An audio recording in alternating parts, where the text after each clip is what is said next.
Frédéric Lopez, une femme verse 65 000 € à un homme qui se faisait passer pour l'animateur, il intervient. Victime d'un brouteur, Marie-Paul a été contactée par Frédéric Lopez qui a nié toute demande d'argent de sa part. Une histoire qui montre les dangers des arnaques en ligne. Il y a quelques mois, l'affaire du faux Brad Pitt avait fait le tour des médias. Anne avait soi-disant été contactée par Brad Pitt, qui serait tombé amoureux d'elle. Il s'agissait en réalité d'une supercherie visant à soutirer de l'argent à la mère de famille. Si cette affaire très médiatisée a permis de sensibiliser le public aux arnaques de ce genre, elle continue de se produire en masse. Récemment, une femme du nom de Marie-Paul a quant à elle versé 65 000 € à un homme qui se faisait passer pour Frédéric Lopez.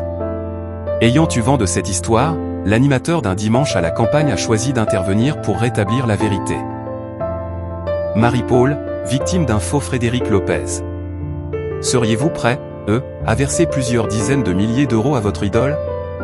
Marie-Paul, de son côté, ne s'est pas posé la question longtemps. Elle a été contactée en ligne par une personne qui se faisait passer pour l'animateur de France 2. Et la vieille dame n'y a vu que du feu. Son histoire fait l'objet d'un numéro de grand reportage, diffusé sur TF1 le 31 janvier, ayant pour thème « Abus de faiblesse, le prix de la confiance ». Aussi bien Michael que Frédéric veulent m'épouser, a témoigné la vieille dame face aux journalistes, sous le regard désespéré de son fils Cyril, qui a tenté tant bien que mal de la raisonner.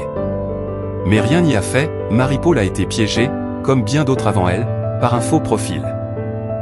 Ce message fort de Frédéric Lopez pour venir au secours d'une victime d'arnaque.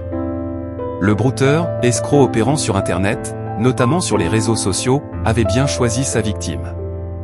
Pour lui soutirer de l'argent, il lui a fait croire qu'il était atteint d'une maladie grave, quand il m'a dit qu'il avait un cancer des poumons. Mon frère est mort d'un cancer des poumons, confie-t-elle dans le reportage. C'est finalement un « vrai ». Message de l'animateur qui lui fera prendre conscience de la supercherie.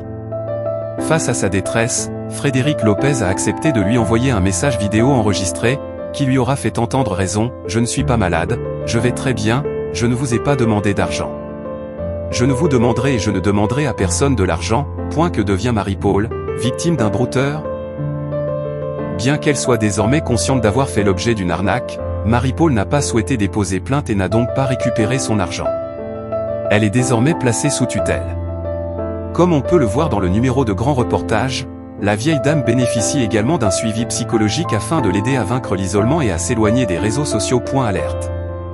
Hurlant de peur, tout le monde te cache ça, mais toi, tu vas enfin découvrir la vérité. Abonne-toi maintenant et rejoins ceux qui savent ce qui se passe vraiment. Ne rate pas ça, ou tu vas regretter de ne pas être abonné.